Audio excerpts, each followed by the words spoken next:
आदरणीय श्यामा प्रसादजी मुखर्जी यांना आदरांजली अर्पित करतो। त्याचप्रमाणे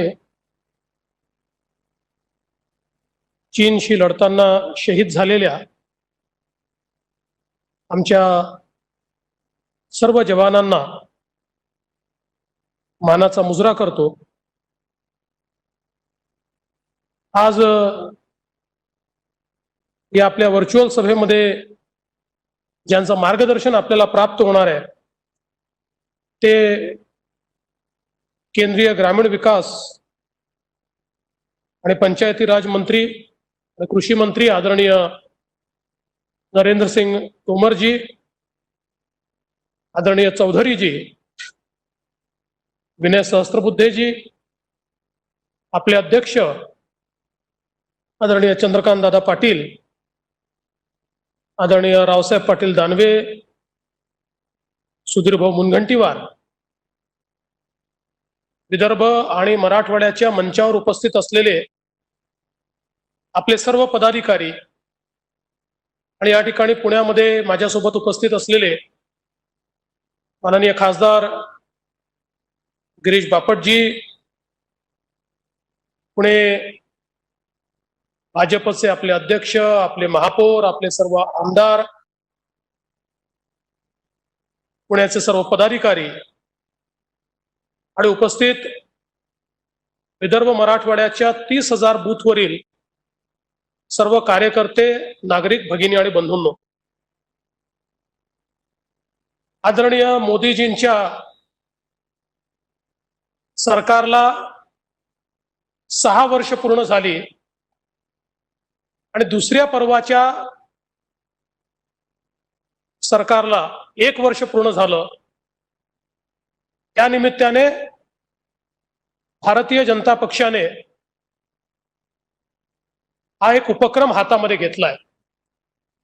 आपल्या सगळ्यांना कल्पना आहे हा उत्सव नाही आहे, हा संवाद आहे आणि भारतीय जनता पक्षाने सातत्याने समाजाप्रती, जनतेप्रती आपलं उत्तरदायित्व ओळखून जनसंवादाचा कार्यक्रम हातात घेतलेला आहे आणि म्हणून 1 वर्ष पूर्ण झाल्यानंतर या 1 वर्षामध्ये आणि त्याच्या पूर्वीच्या 5 वर्षामध्ये हा देश बदलण्याकरता, इथल्या सामान्य माणसाच्या जीवनामध्ये परिवर्तन करण्याकरता जे प्रयत्न झाले ते सर्वांपर्यंत पोचावे आणि त्यातून एक संवाद प्रस्थापित व्हावा, आपलं उत्तरदायित्व आपण निभवावं, या दृष्टीनं या संपूर्ण कार्यक्रमाची रचना करण्यात आली आहे।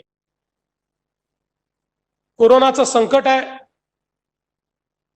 पण आपण अनेक वेळा म्हणतो की संकटातही संधी असते किंवा संकट आपल्याला वेगवेगळ्या गोष्टी शिकवतं।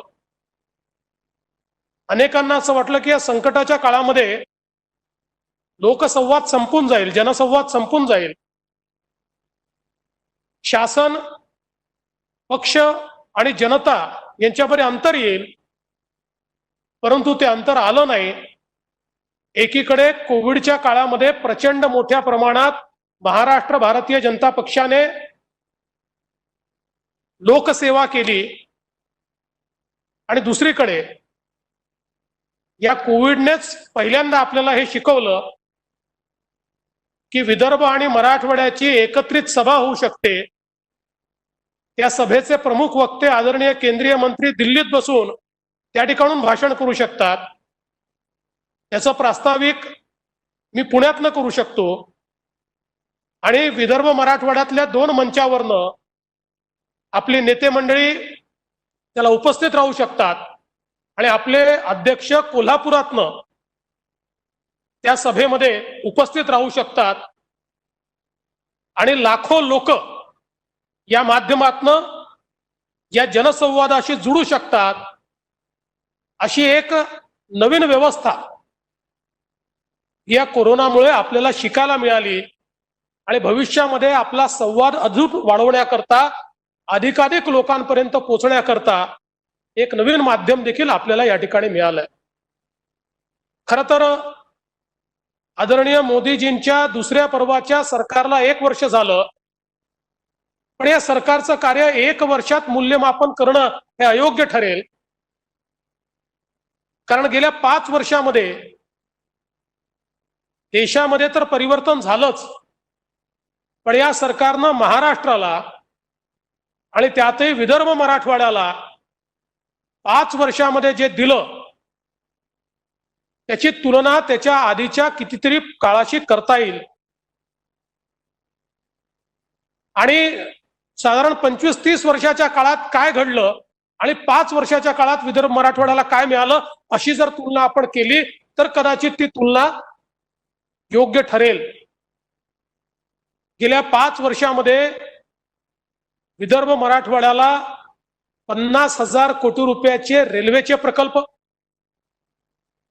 बळीराजा जलसंजीवनी अभियानाच्या अंतर्गत विदर्भ मराठवाड्यातले सिंचनाचे बंद पडलेले प्रकल्प पूर्ण करण्याकरता 25,000 कोटी रुपये केंद्र सरकारने दिले. विदर्भामध्ये रेल्वेचे प्रकल्प पूर्ण करण्याकरता जवळजवळ 20,000 कोटी रुपये आणि मराठवाड्यामध्ये रेल्वेचे प्रकल्प पूर्ण करण्याकरता 20,000 कोटी रुपये हे केंद्र सरकारने दिले. वेगवेगळ्या प्रकारच्या योजना, मग ड्रायपोर्ट सारख्या योजना असतील की विदर्भामध्ये आणि मराठवाड्यामध्ये ज्यामुळे मोठं परिवर्तन येणार आहे, किंवा DMIC सारखा औरंगाबादचा प्रकल्प असेल की जो देशातला पहिला इंटिग्रेटेड टाउनशिप, ज्याच्यामध्ये इंटिग्रेटेड औद्योगिक वसाहत आणि स्मार्ट सिटी, ज्याचा पहिला टप्पा माननीय पंतप्रधानांनी पूर्ण देखील केला आणि आता दुसऱ्या टप्प्याचं काम चाललंय, किंवा लातूर मधली रेल्वे कोच फॅक्टरी असेल. अशा अनेक गोष्टी आपल्याला सांगता येतील की ज्या गोष्टींनी विदर्भात असेल मराठवाड्यामध्ये असेल मोठ्या प्रमाणात परिवर्तन हे गेल्या 5 वर्षामध्ये घडलं. एवढंच नाही तर महाराष्ट्रातल्या गरिबाला देखील भरभरून मिळालं. 5 वर्षामध्ये महाराष्ट्रातला सामान्य माणूस जो आहे, ज्याच्या घरी शौचालय नव्हतं, अशा 55 लाख कुटुंबांना म्हणजे जवळजवळ 2.5 कोटी लोकांना शौचालय हे गेल्या 5 वर्षामध्ये मिळालं. 10 लाख कुटुंबांना घर म्हणजे 50 लाख लोकांना निवारा हा मोदीजींनी गेल्या 5 वर्षामध्ये दिला. आणि या व्यतिरिक्त वेगवेगळ्या योजनांचा जर विचार केला तर कदाचित तोमर साहेबांचा सगळा वेळ मला घ्यावा लागेल, पण एक प्रचंड मोठं कार्य हे विदर्भ मराठवाड्याकरता आणि महाराष्ट्राकरता गेल्या 5 वर्षामध्ये माननीय मोदीजींच्या सरकारने केलं. आणि या सरकारच्या नवीन पर्वामध्ये देखील त्या कार्याला अत्याधिक वेग, मग त्यामध्ये जे काही वाहून जाणारं पाणी आहे ते गोदावरीच्या खोऱ्यामध्ये आणण्याचं 167 TMCचा विषय असेल, ग्रीडचा विषय असेल, किंवा वैनगंगेच्या खालून वाहून जाणारं पाणी 100 TMC हे पश्चिम विदर्भापर्यंत आणून पूर्व आणि पश्चिम विदर्भाच्या 4 जिल्ह्यांना सुजलाम सुफलाम करण्याचा विषय असेल, असे अनेक विषय हे मार्गी लावण्याचं काम हे केंद्र सरकारच्या माध्यमातून झालं. आणि या 1 वर्षामध्ये देखील आपण बघितलं इतक्या मोठ्या प्रमाणात केंद्र सरकारने वेगवेगळ्या प्रकारची मदत महाराष्ट्राला केली. खरं म्हणजे अनेक वेळा आपण बघतो की पक्षांच्या कथनी आणि करणीमध्ये अंतर असतं. पक्षाची एक तात्विक भूमिका असते आणि मग पक्ष सांगतात ही तात्विक भूमिका आहे, ही कधी पूर्ण होईल आम्हाला माहिती नाही, पण आमची ही तात्विक भूमिका, आमची आयडिओलॉजी आहे. म्हणजे गेल्या काही वर्षांमध्ये पक्षांकरता आयडिओलॉजी ही केवळ पुस्तकात लिहिण्याची गोष्ट होती, पण मोदीजींनी दुसऱ्या पर्वाच्या सरकारमध्ये पहिल्या 6 महिन्यामध्येच ज्या गोष्टी अशक्य वाटायच्या त्या गोष्टी करून दाखवल्या. मग या ठिकाणी काश्मीर मधलं 370 कलम हटवण्याचा विषय असेल, राम मंदिराचा विषय या ठिकाणी असेल, नागरिकता संशोधन कायदा असेल, ट्रिपल तलाकचा विषय असेल, आतंकवादाच्या विरुद्ध कडक कायदा करायचा विषय असेल, असे एक नाही 100 विषय जे राष्ट्रवादाचे विषय आहेत, जे राष्ट्रीय अस्मितेचे विषय आहेत, जे राष्ट्रीय सुरक्षेचे विषय आहेत, असे सगळे विषय हे केवळ कथनीमध्ये नाही, केवळ डायरीमध्ये नाही, तर प्रत्यक्ष या ठिकाणी जे आपल्याही पिढीला असं वाटत होतं की कदाचित आमच्या पिढीला पाहायला मिळणार नाही, पुढची पिढी पाहू शकेल का माहिती नाही, पण भारताच्या जनतेनं पूर्ण मॅन्डेट दिल्याबरोबर कुठलाही विचार न करता केवळ भारताचा विचार करून माननीय मोदीजींनी ते पूर्ण करून दाखवलं. आणि आता ज्यावेळी कोविडचं संकट आलं, या संकटामध्ये देखील प्रचंड मोठं नेतृत्व मोदीजींनी या देशाला दिलं. 20 लाख कोटी रुपयाचं पॅकेज आत्मनिर्भर भारत तयार करण्याकरता मोदीजींनी दिलं.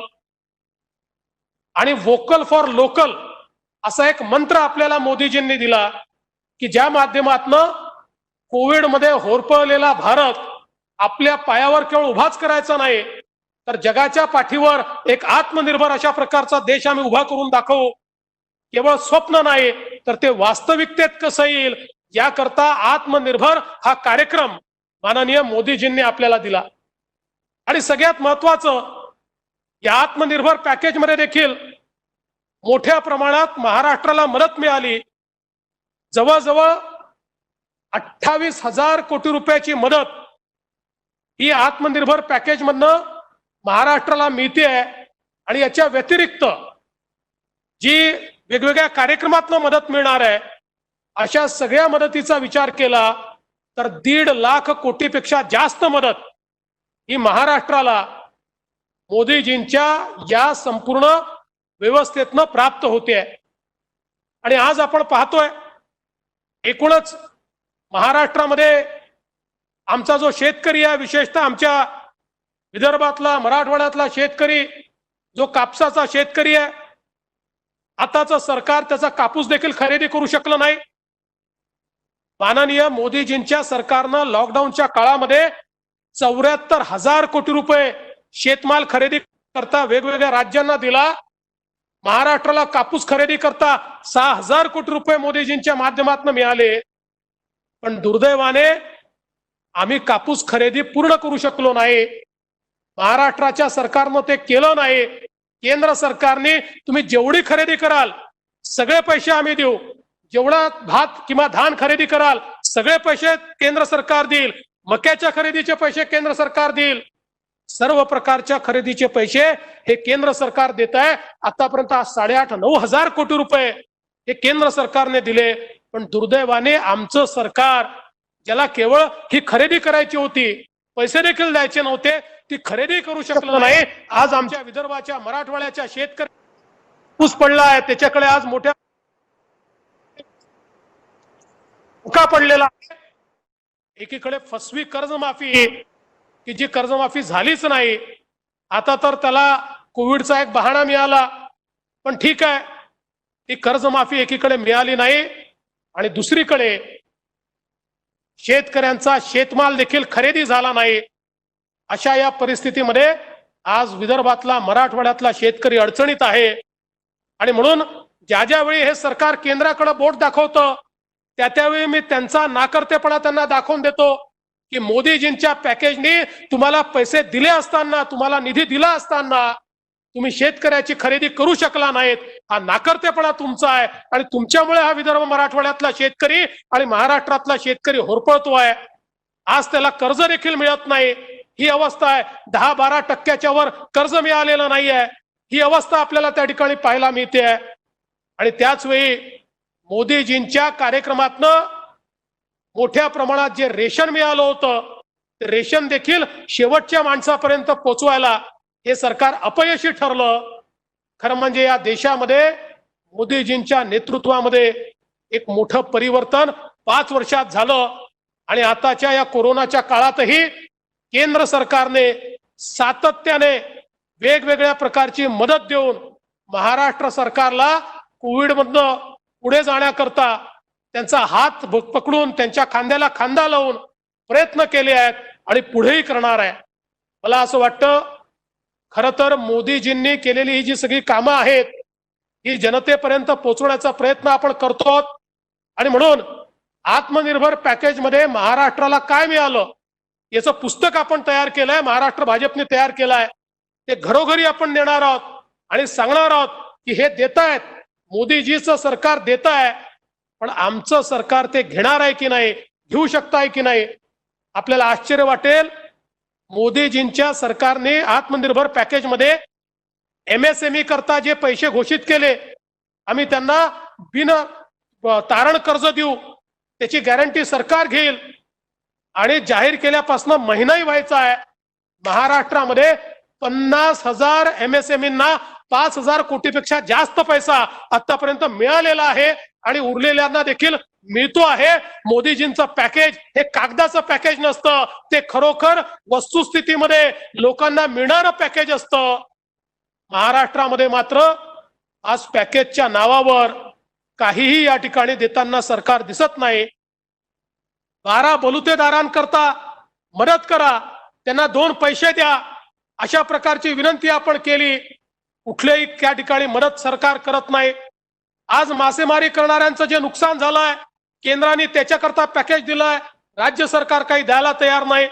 आमच्या नाभिक समाजाचा प्रश्न मोठा आहे की ज्यांची सलून बंद आहेत, केश कर्तनालय बंद आहेत, आता 3-3, 4-4 महिने झाले, जगायचं कसं त्यांच्या समोर प्रश्न आहे. 12 बलुतेदारीमध्ये काम करणारे हे आमचे छोटे छोटे व्यावसायिक जे आहेत, यांना थोडा आधार मिळाला पाहिजे. आमचे ऑटो रिक्षा चालक असतील, आमचे टॅक्सी चालक असतील, यांना मदत केली पाहिजे. परंतु सगळं केंद्राच्या भरोश्यावर टाकून देऊन आम्ही मात्र कुठली मदत करणार नाही, ही जी काही भूमिका महाराष्ट्र सरकारने स्वीकारली आहे, मी विनम्रपणे महाराष्ट्र सरकारला विनंती करतो की किमान हे जे घटक आहे, या घटकांचा तरी विचार हा महाराष्ट्र सरकारने केला पाहिजे. महाराष्ट्र सरकारला मदत करण्याकरता केंद्र सरकार आज डिव्होल्युशन ऑफ टॅक्सेस मध्ये कमी पैसे असताना देखील पूर्ण पैसे देते आहे, जास्तीचे पैसे देते आहे. आणि एवढंच नाही तर कर्ज उभारणी करता अतिरिक्त मदत त्या ठिकाणी केली आहे. काल परवा आपल्याला माहिती असेल, इतक्या मोठ्या प्रमाणात लोकांना विजेचे बिल पाठवून दिले. केंद्र सरकारने असे बिल पाठवावे लागू नये म्हणून प्रत्येक डिस्ट्रीब्युशन कंपनीला केंद्र सरकारने कर्ज मिळवून देण्याची व्यवस्था केली आणि रिसिवेबलच्या अगेन्स्ट हे कर्ज घ्या आणि लोकांवर भुर्दंड लावू नका, कालांतराने ते पैसे वसूल करा असं सांगितलं. तरी देखील मोठ्या प्रमाणात भुर्दंड लावण्याचं काम हे या ठिकाणी महाराष्ट्रामध्ये होत आहे. आणि म्हणून मला असं वाटतं, एकीकडे मोदीजींचं नेतृत्व आहे की ज्या नेतृत्वामध्ये गेले 5 वर्ष आणि या 1 वर्ष त्यात एक प्रचंड मोठं काम झालंय. आणि मी विश्वासानं सांगतो, कोरोनातनं हा देश बाहेर येईल आणि बाहेर आल्यानंतर निश्चितपणे जगामध्ये एक आपलं महत्व हा देश त्या ठिकाणी दाखवून देईल, हा विश्वास मी व्यक्त करतो. खरं म्हणजे सांगण्यासारख्या अनेक गोष्टी आहेत, पण मुख्य वक्त्यांनी जेवढा वेळ घ्यावा त्यापेक्षा जास्त वेळ मी प्रास्ताविकातच घेतला असल्यामुळे आता यापेक्षा अधिक मी बोलणार नाही. मी पुन्हा एकदा सर्व जे या लिंकवर जुडलेले आहेत अशा सर्वांचं स्वागत करतो, त्यांचं अभिवादन करतो. आपण सगळे लोक कोरोनाच्या काळात काळजी घ्या, नियमाचं पालन करा आणि त्यासोबत इतरांना मदत करा, अशा प्रकारची विनंती करतो. आणि प्रास्ताविक करण्याची संधी मला दिली त्याबद्दल आभार मानून माझे 2 शब्द संपवतो. जय हिंद, जय महाराष्ट्र.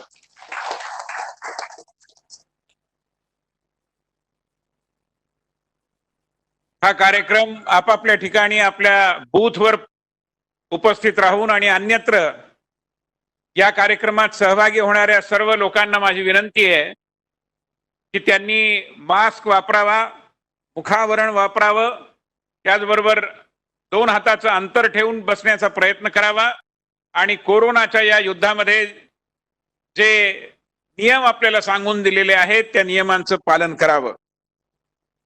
आज मैं यहाँ पर हमारे मुख्य अतिथि नरेंद्र सिंह तोमर जी का परिचय आपके सम्मुख रख रहा हूं.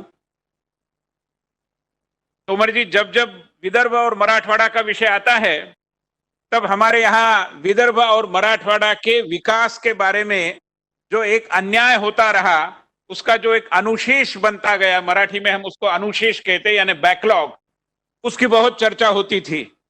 मगर देवेंद्र फडणवीस जी और उनके नेतृत्व में जो महाराष्ट्र में भारतीय जनता पार्टी ने सरकार चलाई, इस पूरे 5 साल के कार्यकाल में ये अनुशेष नाम का शब्द ही समाप्त हो गया. आता मराठवाडा आणि विदर्भाच्या विकासाच्या अनुशेषाची चर्चा जवळजवळ संपुष्टात आल्यासारखी स्थिती आहे. आणि त्यामुळे विदर्भ मराठवाड्यातले सगळे कार्यकर्ते भारतीय जनता पार्टीच्या आवाहनाला मान देऊन जनतेच्या बरोबरीने वेगवेगळ्या 30,000 बूथ वरती या कार्यक्रमामध्ये सहभागी झाले आहेत. त्यांच्या समोर आता ज्यांचं भाषण होणार आहे ते नरेंद्रजी तोमर हे राजकारणातल्या ग्वाल्हेर घराण्यातले आहेत. महाराष्ट्रातल्या लोकांना संगीतातलं ग्वाल्हेर घराणं माहिती आहे, पण राजकारणातल्या ग्वाल्हेर घराण्याच्या आद्य संस्थापक म्हणजे आमच्या राजमाता दिवंगत विजयाराजे शिंदे. विजयाराजेंच्या नेतृत्वाखाली जी कार्यकर्त्यांची फळी तयार झाली, त्यांच्या मार्गदर्शनाखाली त्यांच्या संस्काराखाली ज्यांनी आपलं कार्यकर्तेपण जोपासलं, विकसित केलं, अशा कार्यकर्त्यांमधले एक जे आज देशाचे कृषी आणि ग्रामीण विकास मंत्री आहेत ते म्हणजे मान्यवर श्री नरेंद्रसिंगजी तोमर. तोमरजींनी आपल्या राजकीय कारकिर्दीची सार्वजनिक जीवनाची सुरुवात विद्यार्थी दशेपासून केली. विद्यार्थी चळवळीमध्ये ते होते, विद्यार्थी परिषदेचे कार्यकर्ते होते. त्यानंतर ते मध्य प्रदेश विधानसभेमध्ये निवडून आले, आमदार झाले. काही वर्ष 2003 ते 2007 या काळामध्ये ते मध्य प्रदेशच्या शिवराज सिंग चौहान आणि त्याच्या पूर्वीच्या मंत्रिमंडळांमध्ये मंत्री म्हणून काम पाहत होते. त्यानंतर तब्बल 2 वेळा मध्य प्रदेश भारतीय जनता पार्टीच्या अध्यक्षपदाची धुरा त्यांच्याकडे आली. त्यानंतर केंद्रामध्ये राज्यसभेत ते निवडून आले आणि सन्माननीय नितीनजी गडकरी राष्ट्रीय अध्यक्ष असताना त्यांच्या टीममध्ये राष्ट्रीय महामंत्री म्हणून काम करण्याचा अनुभव त्यांच्याकडे जमा झाला. त्यानंतर 2014 पासून ते लोकसभेचे सन्माननीय सदस्य आहेत आणि सध्या कृषी, ग्रामीण विकास, पंचायती राज अशा खात्यांचे मंत्री म्हणून या खात्यांना अत्यंत समर्थपणे नेतृत्व देण्याचं काम ते करतायत.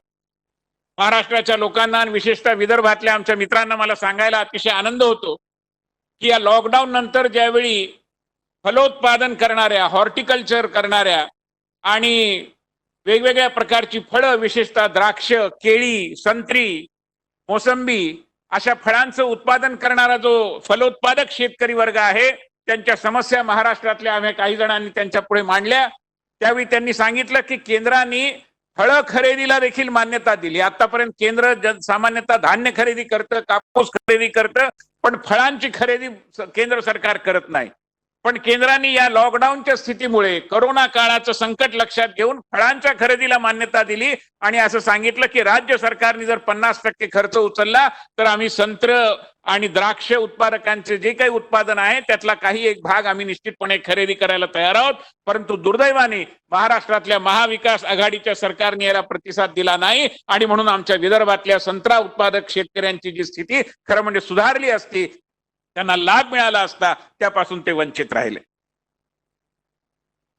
नरेंद्रसिंग तोमर यांच्या कारकिर्दीमध्ये रोजगार हमी योजनेमध्ये आमूलाग्र सुधारणा झाल्या आपण पाहतो आणि कृषी सुधारणांचं देखील एक नवीन पर्व त्यांच्या नेतृत्वाखाली सुरू झालं. आपण पाहतो की कृषी उत्पन्न बाजार समित्यांची जी एक राजवट आपल्या देशामध्ये सगळ्या कृषी व्यवहारावर होती, त्याला एक प्रकारे पूर्णविराम देण्याचं आणि कृषी व्यापार हा पूर्णपणे खुला करण्याचं काम नरेंद्रसिंग तोमर यांच्या नेतृत्वाखाली कृषी मंत्रालयाने केलेलं आहे. आणखीन एक महत्वाची गोष्ट आहे, आपण पाहतो की आज महाराष्ट्रात आपल्या शेतकऱ्यांना या प्रसंगाला तोंड द्यावं लागलं नाही, परंतु राजस्थान, गुजरात, मध्य प्रदेश या ठिकाणच्या अनेक शेतकऱ्यांना टोळधाडीला तोंड द्यावं लागलं. जे पीक हाताशी आलेलं होतं त्या पिकावर बाहेरून पाकिस्तानातून, अफगाणिस्तानातून आलेल्या टोळांनी एक प्रकारे धाड घातली आणि पीक नष्ट होण्याची एक धोकादायक परिस्थिती निर्माण झाली. अशा स्थितीत देशात प्रथम हेलिकॉप्टरचा आणि ड्रोन तंत्रज्ञानाचा वापर करून त्यांनी ही टोळधाड पडताळून लावण्याचं एक ऐतिहासिक कार्य केलेलं आहे. देशात प्रथम शेतकऱ्याच्या मदतीला हे तंत्रज्ञान आलेलं आहे. त्याबद्दल तोमर साहेबांचं मी अभिनंदन करतो. तोमर जी, मैं आपको बताना चाहूंगा कि जिसको ये टोळधाड़ को हिंदी में टिड्डी बोलते हैं, तो ये जो टिड्डी का संकट फसलों पर आया और किसानों को बहुत संकट का सामना करना पड़ा, आज महाराष्ट्र में भी हम एक अलग तरीके के टिड्डी का और अतिक्रमण देख रहे हैं. ये राजनीतिक टिड्डियां हैं और इनके तीन तीन अलग अलग रंग है और जो सुशासन और विकास की फसल हमारे प्रयासों से बनकर आई थी, दुर्भाग्यवश या टोळधाडीमुळे ही सुशासन आणि विकासाचं जे पीक आमच्या जलयुक्त शिवार योजनेमुळे आणि अन्य योजनांमुळे आलं होतं, त्याच्या समोरच एक धोका निर्माण झालेला है।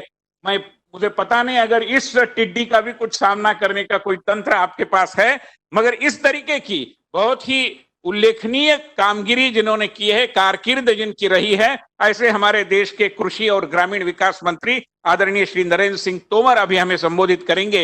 इसके पहले कि वो हमें संबोधित करे, मैं हमारे एक कार्यकर्ता और केंद्र में राज्य मंत्री श्री कैलाश चौधरी जी को महाराष्ट्र के सारे लोगों की ओर से अनुरोध करता हूं कि वो तोमर साहब का यहाँ पर पटका पहनाकर स्वागत करें। महाराष्ट्र की जनता की ओर से राजस्थान के एक युवा नेता स्वागत कर रहे हैं, मैं उनका अभिनंदन करता हूं, उनको भी धन्यवाद देता हूं और आदरणीय तोमर जी को निवेदन करता हूं कि वे आए और इस वर्चुअल रैली का मार्गदर्शन करें। आदरणीय तोमर जी।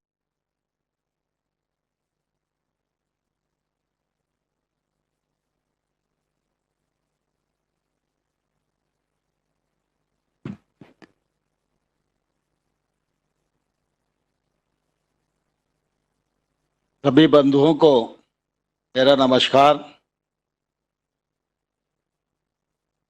हम सबके लिए बहुत ही प्रसन्नता का विषय है कि महाराष्ट्र राज्य के हजारों हजार कार्यकर्ताओं की इस वर्चुअल रैली में हम सबके मध्य जहां एक और हजारों हजार कार्यकर्ता विराजमान हैं, वहीं दूसरी ओर हमारा यशस्वी नेतृत्व भी विराजमान है। इस अवसर पर उपस्थित हमारे महाराष्ट्र राज्य के अध्यक्ष माननीय श्री चंद्रकांत दादा पाटिल, महाराष्ट्र के पूर्व मुख्यमंत्री और पार्टी के बहुत ही यशस्वी नेता माननीय श्री देवेंद्र फडणवीस जी, भारतीय जनता पार्टी के राष्ट्रीय उपाध्यक्ष, मेरे राज्य मध्य प्रदेश के प्रभारी और भारतीय जनता पार्टी में जिनको मौलिक चिंतक के रूप में जाना जाता है, ऐसे माननीय विनय सहस्त्रबुद्धे जी, भारतीय जनता पार्टी की राष्ट्रीय महामंत्री और महाराष्ट्र की प्रभारी बहन सरोज पांडे जी, मेरे साथ केंद्र में कृषि मंत्रालय में राज्य मंत्री के रूप में काम कर रहे माननीय श्री कैलाश चौधरी साहब, आदरणीय राव साहब दानवे साहब, आदरणीय गिरीश बापट जी, आदरणीय सुधीर मुटंगीबार जी, आदरणीय बावन कुले साहब, आदरणीय पंकजा ताई, आदरणीय विजय ताई राहतकर और इस अवसर पर उपस्थित सभी पदाधिकारीगण, जनप्रतिनिधिगण और भिन्न भिन्न क्षेत्रों में इस रैली से जुड़े सभी हमारे कार्यकर्ता भाइयों और बहनों,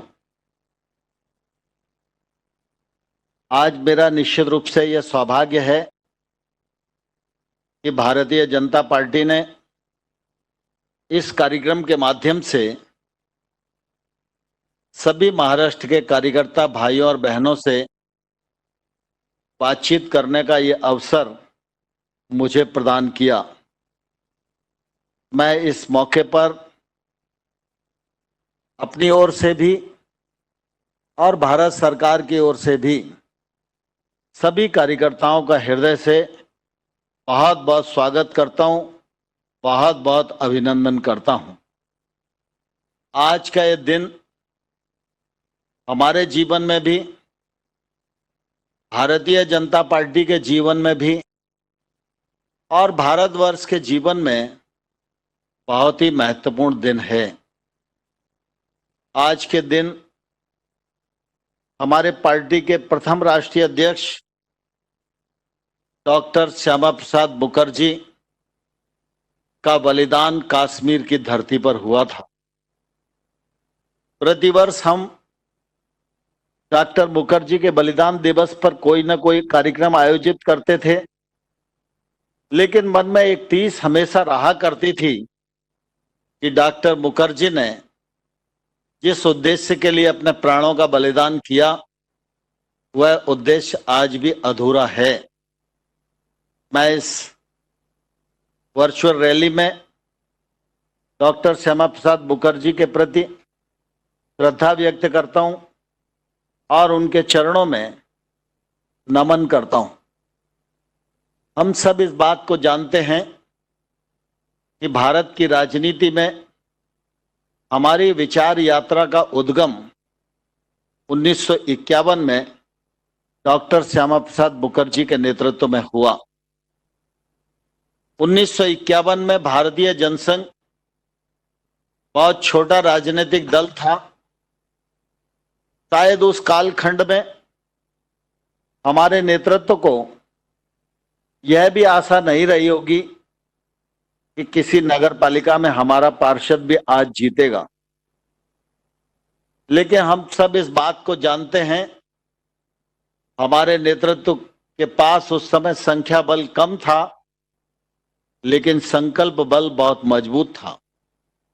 और इस संकल्प बल के सहारे दल की स्थापना 51 में हुई और 1953 में कुछ ही समय बाद डॉक्टर श्यामा प्रसाद मुखर्जी ने एक देश में 2 प्रधान, 2 निशान और 2 विधान नहीं चलेंगे, इस आंदोलन की घोषणा की। जब यह घोषणा हुई तो लोगों को लगता था कि जनसंघ बहुत छोटा सा दल है, यह आंदोलन करेगा भी तो भारत सरकार के कान पर जूं भी नहीं रहेंगी।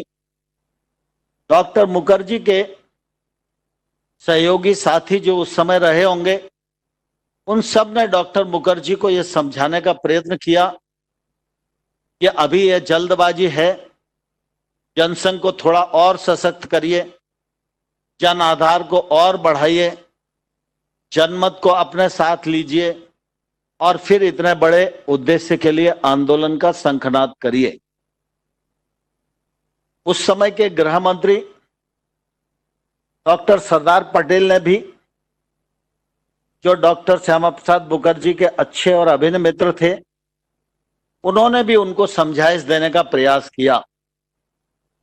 लेकिन जैसा मैंने पूर्व में कहा कि डॉक्टर मुखर्जी का संकल्प बल बहुत मजबूत था और उस समय के समझाइश देने वाले लोगों को डॉक्टर मुखर्जी ने कहा कि मेरा दल छोटा जरूर है, मेरे दल की संख्या जरूर कम है, लेकिन मैं जिस पवित्र उद्देश्य के लिए, भारत की एकता और अखंडता के लिए यह आंदोलन कर रहा हूं, यह आंदोलन सफल होगा। और अगर इस आंदोलन को करते हुए मैं कश्मीर गया, वहां मेरी गिरफ्तारी हुई और गिरफ्तारी के बाद अगर मेरा प्राणांत भी हो गया तो कश्मीर के लाल चौक से मेरे लहू की धारा राजधानी दिल्ली तक आएगी और वो भारत सरकार को जगाने का काम करेगी। जो डॉक्टर मुखर्जी ने कहा वही सही हुआ और सारे देश ने यह देखा कि डॉक्टर मुखर्जी की गिरफ्तारी कश्मीर में हुई, उनका प्राणांत कश्मीर की जेल में हुआ और उसके बाद भारत सरकार जागी और उसी का परिणाम था तिरंगा झंडा कश्मीर तक पहुंचा। उसी का परिणाम था सुप्रीम कोर्ट का कुछ अधिकार वहां तक पहुंचा और उसी का परिणाम था कि कश्मीर का जो मुख्यमंत्री होना चाहिए था, जो उस समय प्रधानमंत्री लिखता था, वह मुख्यमंत्री लिखने को विवश हुआ। मैं यह कहूं तो अतिशयोक्ति नहीं होना चाहिए कि आज जो कश्मीर का हिस्सा भारतवर्ष के नक्शे पर दिखाई देता है, वह डॉक्टर श्यामा प्रसाद मुखर्जी के बलिदान के कारण ही दिखाई देता है। अगर डॉक्टर मुखर्जी का यह बलिदान नहीं होता तो शायद जो तत्कालीन सरकारों की मंशा थी, कश्मीर भी भारत के नक्शे पर नहीं होता। लेकिन हम सब सौभाग्यशाली हैं। भारत माता की कोख बहुत ही समृद्ध है और भारतीय जनता पार्टी का विचार भी बहुत समृद्ध है। भारतीय जनता पार्टी की राजनीतिक यात्रा और उसकी कथनी और करनी की एक रूपता, जिसके परिणाम स्वरूप यह यात्रा दिनों दिन प्रबल होती गई, बलवती होती गई। और जो वर्षों से हम मांग कर रहे थे कि धारा 370 समाप्त करो, जहां हुए बलिदान मुखर्जी वो कश्मीर हमारा है, जो कश्मीर हमारा है वो सारे का सारा है, यह नारा जन्म से लेकर आज तक हम लगा रहे थे। लोगों को लगता था कि भारतीय जनता पार्टी धारा 370 कभी समाप्त नहीं कर पाएगी। हमारे अटल बिहारी वाजपेयी जी के नेतृत्व में सरकार बनी, उस समय भी लोगों ने यह सवाल उठाया था। लेकिन भारतीय जनता पार्टी की करनी और कथनी में जो एक रूपता है, उसको दृष्टिगत रखते हुए उस समय भी वाजपेयी जी ने कहा था कि हमारे पास मैंडेट फ्रैक्चर्ड है और इसलिए हम धारा 370 को आज खत्म नहीं कर पा रहे हैं। लेकिन कॉमन मिनिमम प्रोग्राम के तहत एनडीए सरकार चलाएगा और देश में आमूलचूल परिवर्तन करने के लिए काम करेगा। धारा 370 का विषय हो, नागरिकता कानून संशोधन का विषय हो, 3 तलाक का विषय हो, अयोध्या में प्रभु राम के भव्य मंदिर के निर्माण का विषय हो, ये विषय भारतीय जनता पार्टी के लिए कभी राजनीति का विषय नहीं रहे। हम हमेशा ये कहते रहे कि धारा 370 का विषय देश की और एकता और अखंडता से जुड़ा हुआ है और यह देश का विषय है। 3 तलाक का विषय नारी न्याय से जुड़ा हुआ है, यह न्याय का विषय है, अन्याय को न्याय में बदलने का विषय है। और नागरिकता संशोधन कानून लाना, यह निश्चित रूप से भारत में एक तौर से जो लोग शरणार्थी के रूप में हैं उन भाइयों को गले लगाकर और मानवीय दृष्टिकोण अपनाते हुए उनको न्याय देने का और सम्मान देने का विषय है।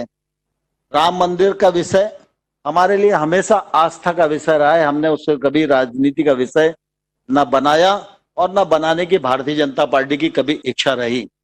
अगर हमारे लिए यह राजनीति का विषय होता तो हम धारा 370 को 2019 के पहले समाप्त करने का प्रयास करते।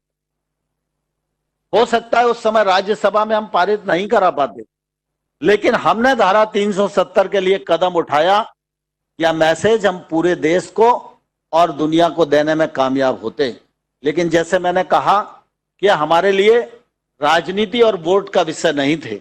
जब 2019 में सरकार बनी तो सरकार बनने के बाद पहला संसद का सत्र हुआ, उसमें भारतीय जनता पार्टी की सरकार ने 370 और 35A समाप्त किया।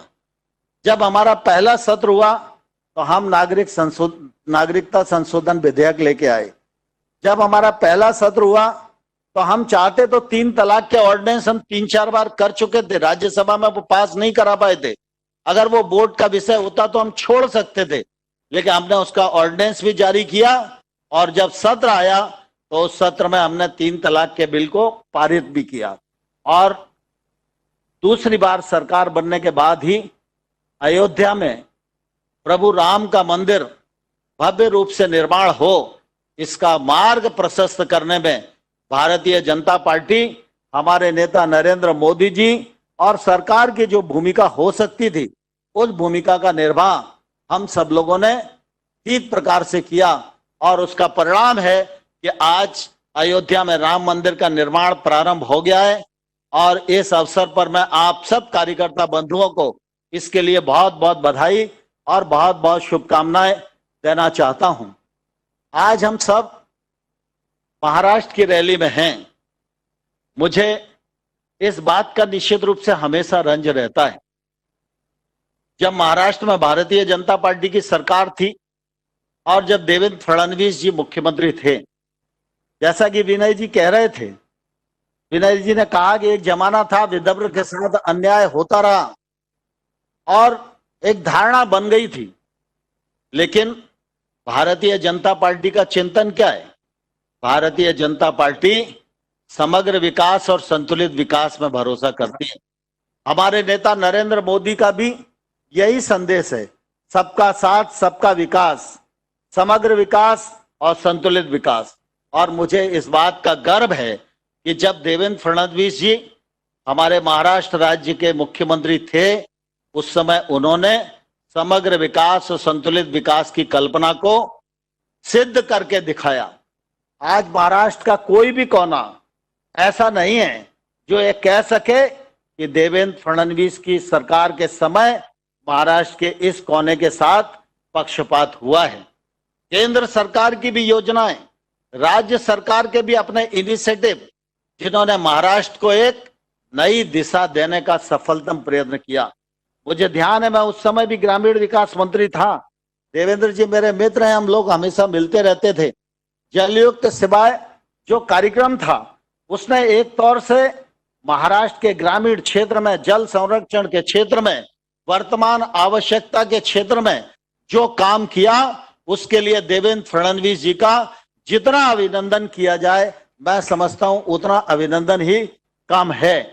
हर मोर्चे पर देवेंद्र फडणवीस जी की सरकार निश्चित रूप से सफल हुई, लेकिन बीच में एक समय आया और ऐसी परिस्थिति खड़ी हो गई, हम दल सबसे बड़े थे, वोट हमें सबसे ज्यादा मिले थे, लेकिन हमारे एलाइज भटक गए पद के लालच में, मुख्यमंत्री के मोह में, और उद्देश्यहीन एक अलायंस महाराष्ट्र में बन गया।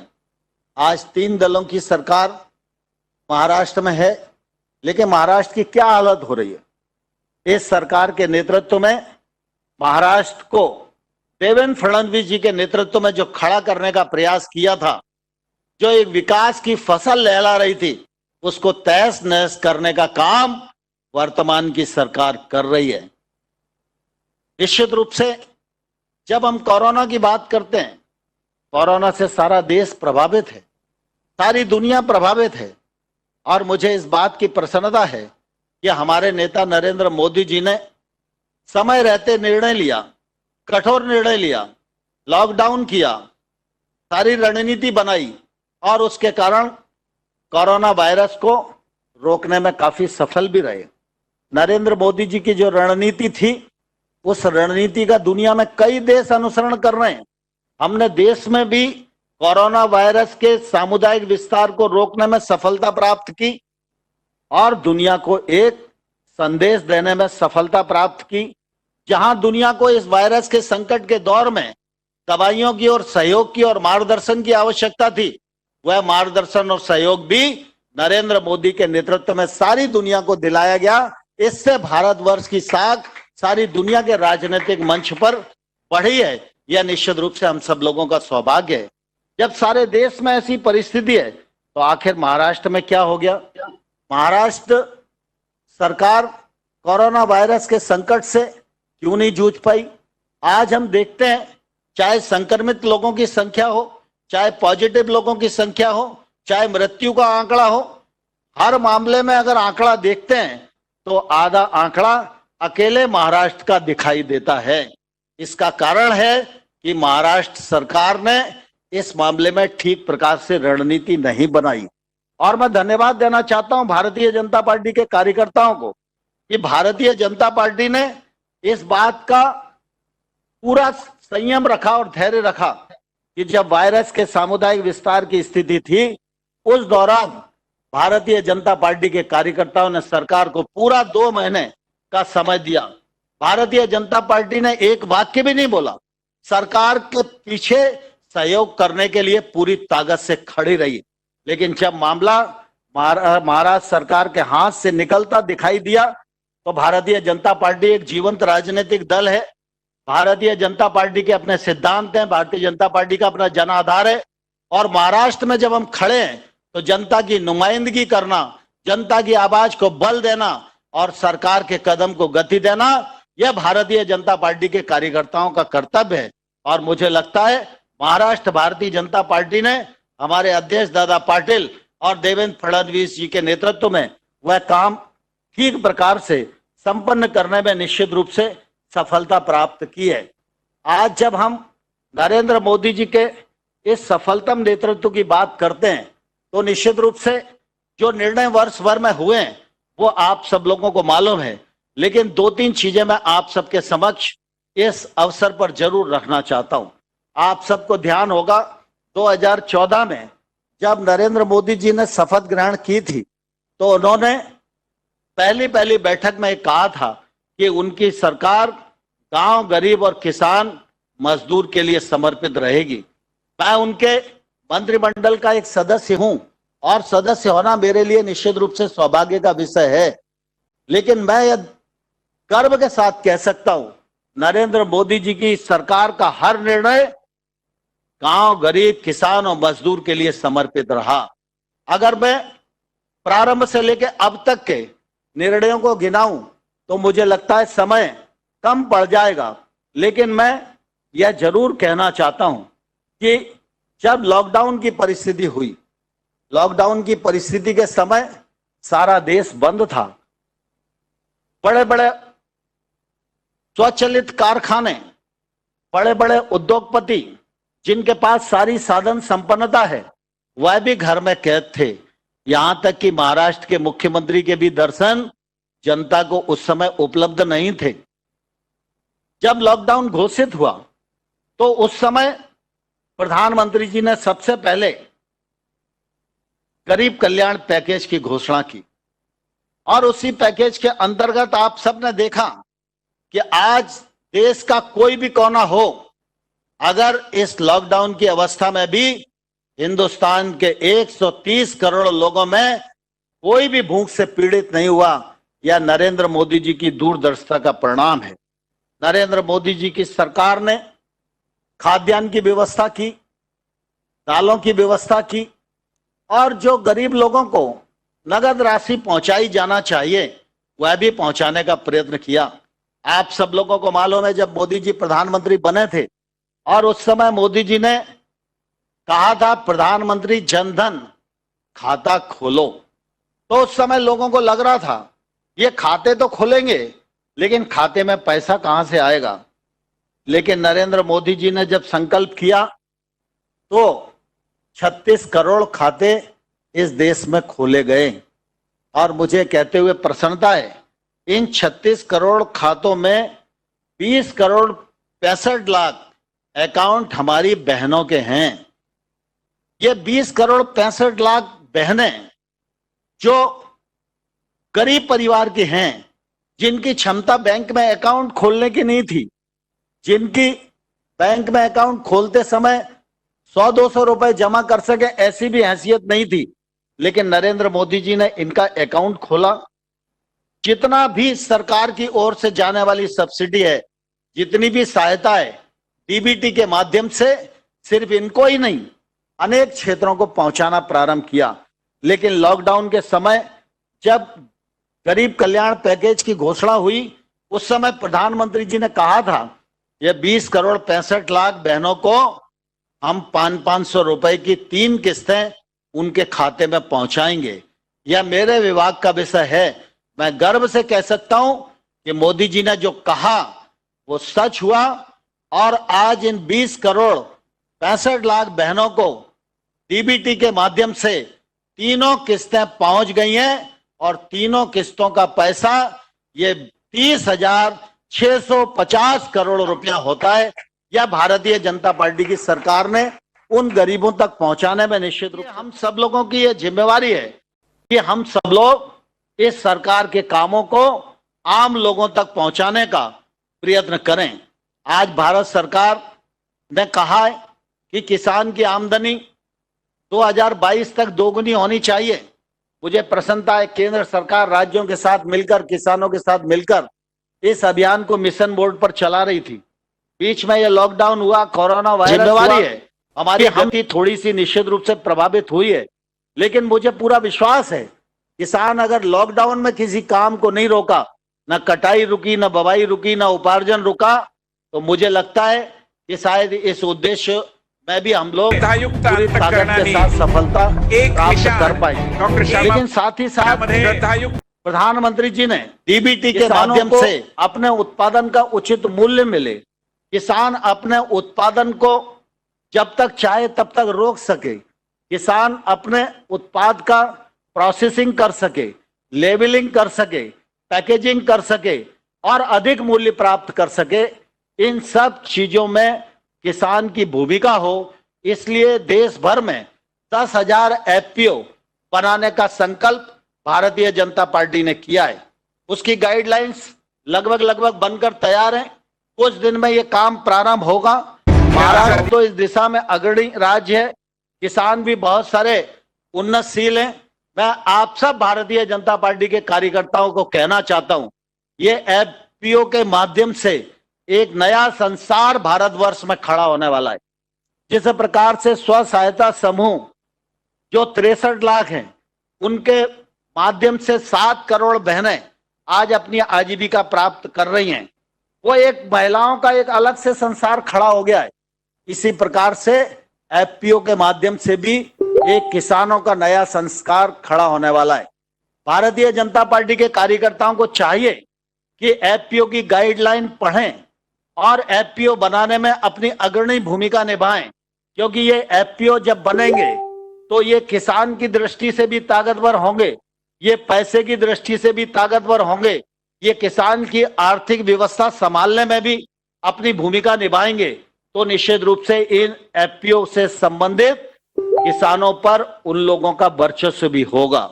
इसलिए ये एफपीओ गलत हाथों में न जाए, इसलिए भारतीय जनता पार्टी के कार्यकर्ताओं को दीवार बनकर रोकना पड़ेगा और एफपीओ आपके माध्यम से बने। एफपीओ में भारतीय जनता पार्टी के कार्यकर्ताओं की भूमिका रहे, यह निश्चित रूप से समय की आवश्यकता है। भारतीय जनता पार्टी की केंद्र सरकार ने यह भी सुनिश्चित किया है, पिछले दिनों आपने देखा था, भारतीय जनता पार्टी की सरकार ब्याज सब्सिडी स्कीम चलाती है। इस ब्याज सब्सिडी स्कीम में एक साल में लगभग 28,000 करोड़ रुपया किसानों को हम सब्सिडी प्रदान करते हैं। इस योजना के अंतर्गत 5% सब्सिडी दी जाती है और 4% पर किसानों को पैसा मिलता है ब्याज पर। और ये पैसा अगर 31 मार्च तक जमा हो जाता है तो निश्चित रूप से ये ब्याज सब्सिडी का लाभ किसानों को मिलता है। इस बार 31 मार्च लॉकडाउन की स्थिति में था, तो प्रधानमंत्री जी ने ये डेट बढ़ाकर 31 अगस्त कर दिए। अब 31 अगस्त तक भी यह ऋण किसान वापस करेगा तो ब्याज सब्सिडी का लाभ उस किसान को मिलेगा। साथ ही सरकार ने यह भी तय किया है कि हर किसान के पास किसान क्रेडिट कार्ड होना चाहिए। आपको ध्यान है, पिछले इसी साल फरवरी में प्रधानमंत्री जी का कार्यक्रम था चित्रकूट में, और उस समय केसीसी अभियान की शुरुआत की थी और उसी दिन एफपीओ योजना का उन्होंने लॉन्च भी किया था। केसीसी अभियान चलाकर हर किसान को क्रेडिट कार्ड मिले, हर किसान को 2 लाख रुपए तक का ऋण लेने की पात्रता बने, यह अधिकार जो उसे है वो उसे मिलना चाहिए। और मुझे कहते हुए प्रसन्नता है, अब यह अभियान पहले लॉकडाउन के कारण प्रभावित हुआ, अब अभियान ये प्रारंभ हो गया है। महाराष्ट्र में जिन किसानों के पास केसीसी नहीं है, भारतीय जनता पार्टी के कार्यकर्ता माध्यम बनकर उस किसान को क्रेडिट कार्ड दिलवाएंगे। तो मैं समझता हूं बचे हुए जो किसान हैं, दिसंबर तक अगर सारे कवर हो जाएंगे तो 2 लाख करोड़ रुपए का ऋण इन किसानों को मिलेगा। बैंक से निकलकर 2 लाख करोड़ रुपया किसान के पास आएगा, उसके खेती भी समृद्ध होगी और वह पैसा बाजार में भी आएगा। तो निश्चित रूप से इसका फायदा बाजार को भी मिलेगा, अन्य उत्पादों को भी मिलेगा, अन्य बाजारों को भी मिलेगा। अभी आप सब लोगों को ध्यान में है, भारत सरकार ने 2 ऑर्डिनेंस जारी किए हैं। हम वर्षों से इस बात को कहते आ रहे हैं कि आजादी तो 1947 में देश को मिल गई, लेकिन किसान अभी भी आजाद नहीं है। क्योंकि आप देखते हैं, कोई भी आदमी, ये जो पाइप बनाने वाली फैक्ट्री है, इसका मालिक जब इसका उत्पादन करता है तो इसकी कीमत कितनी होगी यह फैक्ट्री का मालिक ही तय करता है। यह किस बाजार में बेचा जाएगा यह फैक्ट्री का मालिक ही तय करता है। ये सब बहुत छोटे छोटे उत्पादन करता है, लेकिन भारतवर्ष में किसान देश का सबसे बड़ा उत्पादन करता है, लेकिन किसान फसल का उत्पादन करेगा, किसान फसल उगाने में पसीना बहाएगा, किसान फसल उगाने में पूंजी लगाएगा और किसान प्राकृतिक मार को भी झेलेगा। लेकिन किसान ये तय नहीं कर सकता कि उसके द्वारा उगाया हुआ कपास, उसके द्वारा उगाया हुआ गेहूं, उसके द्वारा उगाया हुआ धान, इसकी कीमत स्वयं तय कर सकता।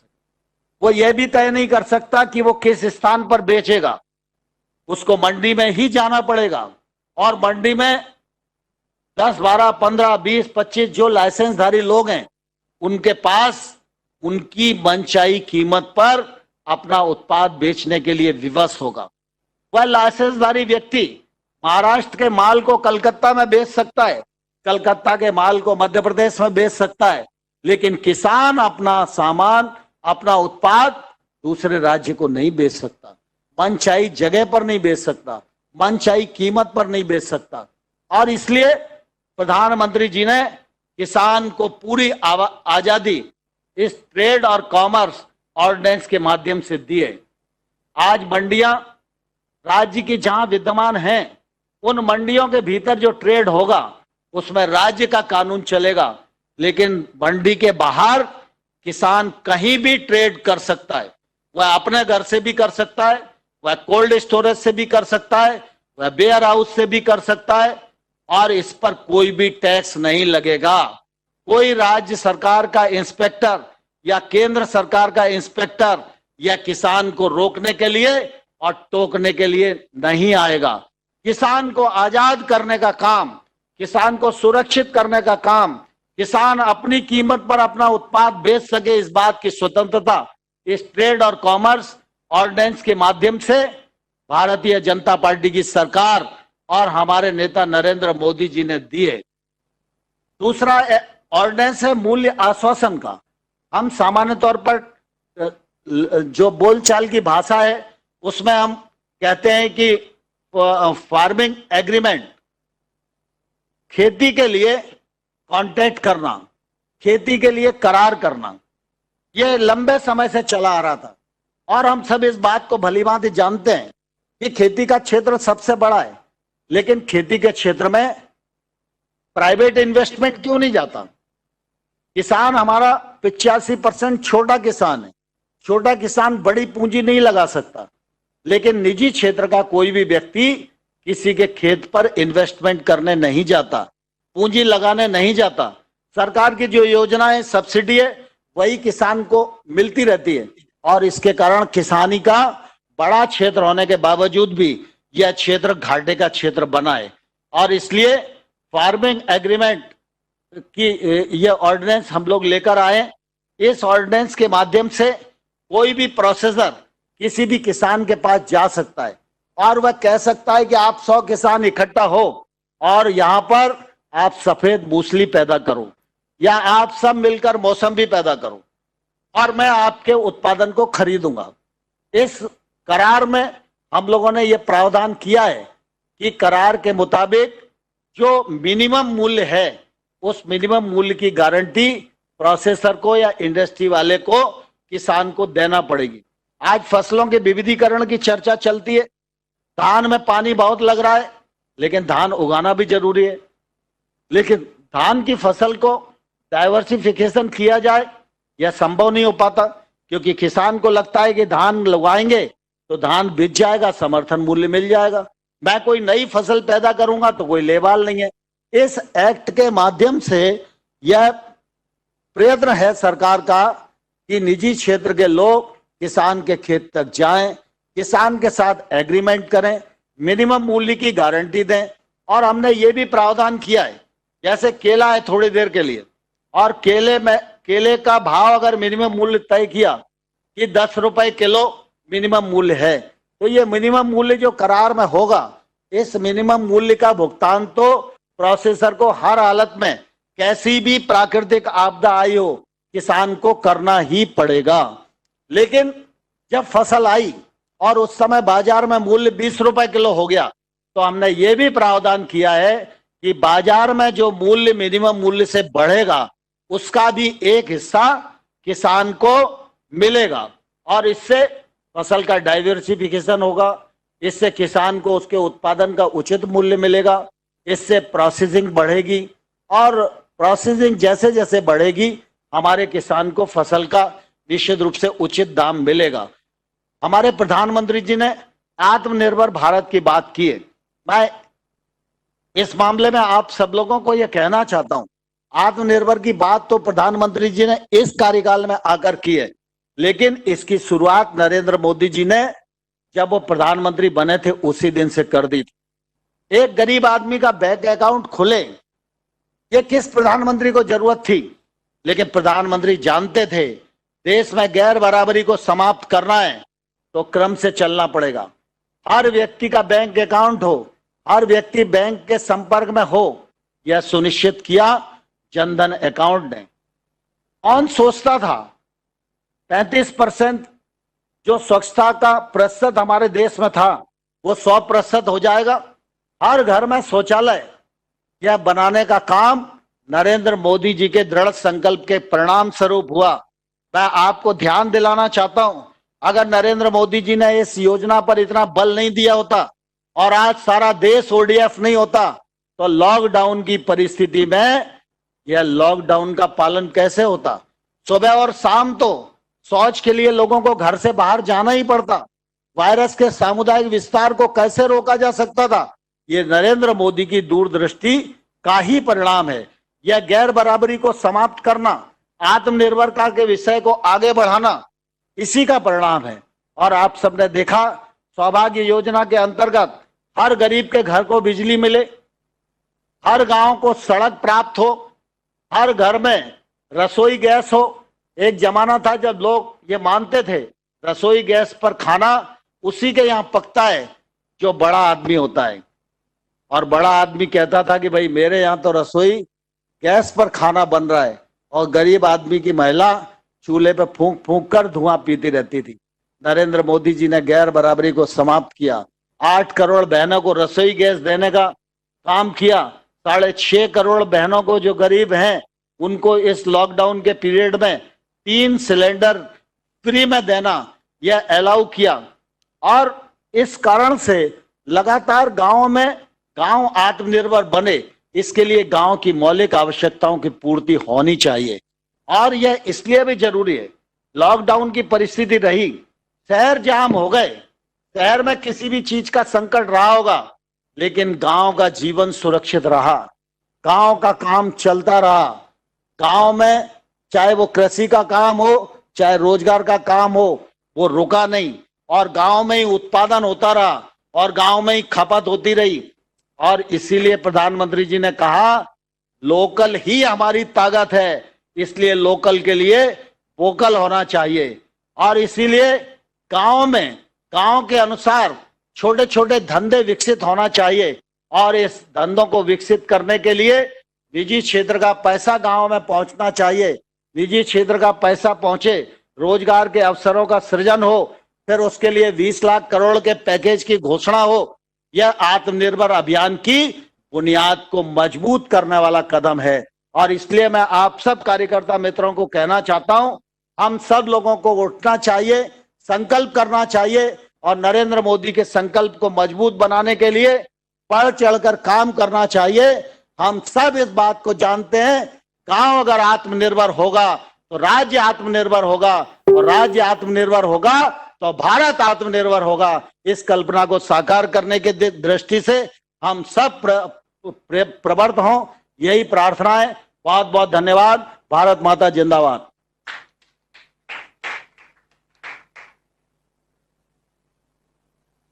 बहुत बहुत धन्यवाद आदरणीय श्री नरेंद्र सिंग तोमर जी।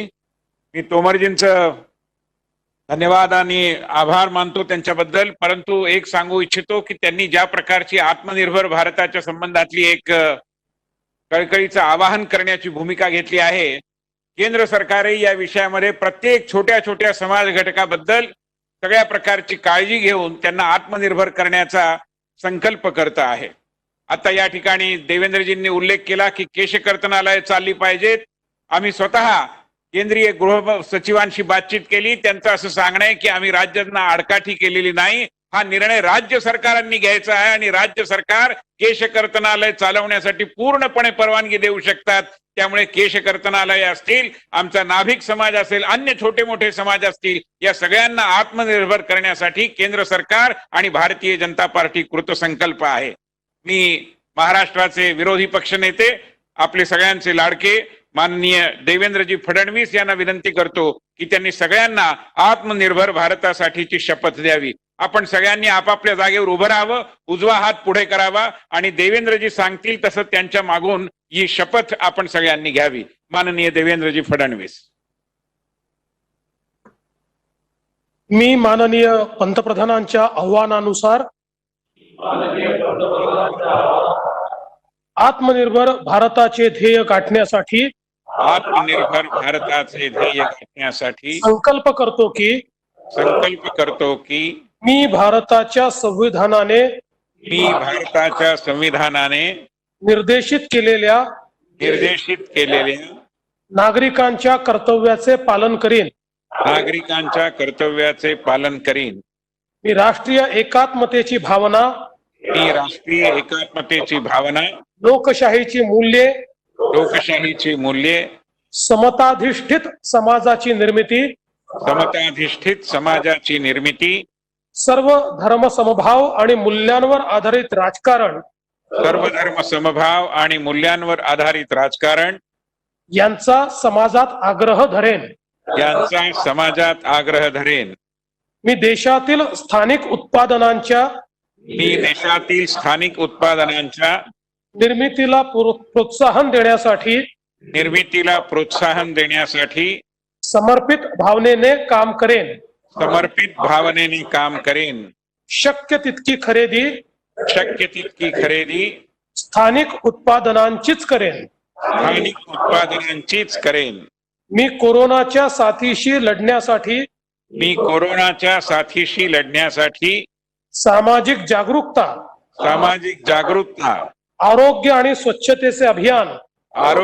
स्वच्छतेचे अभियान पुढे चालू ठेवीन. भारत माता की जय. धन्यवाद देवेंद्रजी. आता मी आमचे राज्यसभेचे नवनिर्वाचित सदस्य, प्रदेशाचे उपाध्यक्ष औरंगाबादचे डॉक्टर भागवत कराड यांना विनंती करतो की त्यांनी विदर्भ मराठवाड्याच्या या व्हर्च्युअल सभेत सहभागी झालेल्या सर्वांचे आभार मानावेत. डॉक्टर भागवत कराड. आपल्या देशाचे पंतप्रधान माननीय मोदी साहेब यांनी त्यांच्या पहिल्या टर्म मध्ये आणि दुसऱ्या टर्मच्या पहिल्या 1 वर्ष पूर्ण केल्यानंतर जे आपण विविध कार्यक्रम घेतले त्यामधला व्हर्च्युअल रॅलीच्या या कार्यक्रमासाठी आपणाला मार्गदर्शन करणारे केंद्रीय मंत्री तथा ग्राम विकास मंत्री माननीय नरेंद्रसिंह तोमर यांनी आपणाला चांगलं मार्गदर्शन केलं. म्हणून मी भारतीय जनता पार्टीचे कार्यकर्ते, पदाधिकारी व मराठवाडा आणि विदर्भाच्या सर्व बूथ प्रमुखातर्फे व सर्व जनतेतर्फे त्यांचे आभार मानतो. तसेच आपल्या राज्याचे माजी मुख्यमंत्री तथा विरोधी पक्षनेते ज्यांनी महाराष्ट्राला खरी विकासाची दिशा दाखवली, त्यांनी प्रस्तावित केलं आणि आपल्याला ते नेहमी सतत मार्गदर्शन करतात. म्हणून मी त्यांचे सुद्धा मराठवाडा आणि विदर्भाच्या सर्व कार्यकर्ते आणि जनतेतर्फे आभार मानतो. या कार्यक्रमासाठी प्रदेशातून उपस्थित असलेले कोल्हापूरहून आमचे प्रदेशाध्यक्ष माननीय चंद्रकांत दादा पाटील, पुण्यातून उपस्थित असलेले खासदार गिरीशजी बापट, तसेच आमच्या महाराष्ट्राच्या प्रभारी फिरोजताई पांडे, तृतीय मंचावरती उपस्थित असलेले विदर्भातून माजी मंत्री सुधीरभाऊ मुनगंटीवार, तसेच या सर्व रॅलीचे प्रमुख माजी मंत्री चंद्रशेखर बावनकुळे, सर्व आमदार यांचे सुद्धा मी आभार मानतो. मराठवाड्याच्या मंचावर उपस्थित असलेल्या माननीय राज्यमंत्री रावसाहेब पाटील दानवे, भाजपचे सरचिटणीस तथा या सर्व प्रकल्पाचे प्रमुख माननीय सुजितसिंग ठाकूर, मुंबईतून उपस्थित असलेल्या माजी मंत्री पंकजाताई मुंडे, विधानसभेचे माजी अध्यक्ष हरिभाऊ बागडे यांचे मी सुद्धा आभार व्यक्त करतो. आणि आपल्या सर्वांना, आपल्या देशाला नवी दिशा देणारे माननीय पंतप्रधान मोदी साहेब यांच्यासाठी मी 2 पंक्ती म्हणून मी माझे आभार प्रदर्शन संपवणार आहे. घने अंधकार में अरुणोदय हो गया, घने अंधकार में अरुणोदय हो गया, मोदी जी आप आए, भारत का भाग्योदय हो गया, भारत का भाग्योदय हो गया। मोदी जी देश की जनता को आज आप पर नाज है, मोदी जी देश की जनता को आज आप पर नाज है। आप ही की सिर पे हिंदुस्तान का ताज है, हिंदुस्तान का ताज है। मी सर्वांचे आभार, विशेषतः पत्रकार बंधू, इलेक्ट्रॉनिक मीडिया या ठिकाणी आम्हाला IMA हॉल उपलब्ध करून दिला म्हणून IMA चे अध्यक्ष आणि सर्व जनतेचे आभार मानून मी माझे आभार प्रदर्शन थांबवतो. धन्यवाद.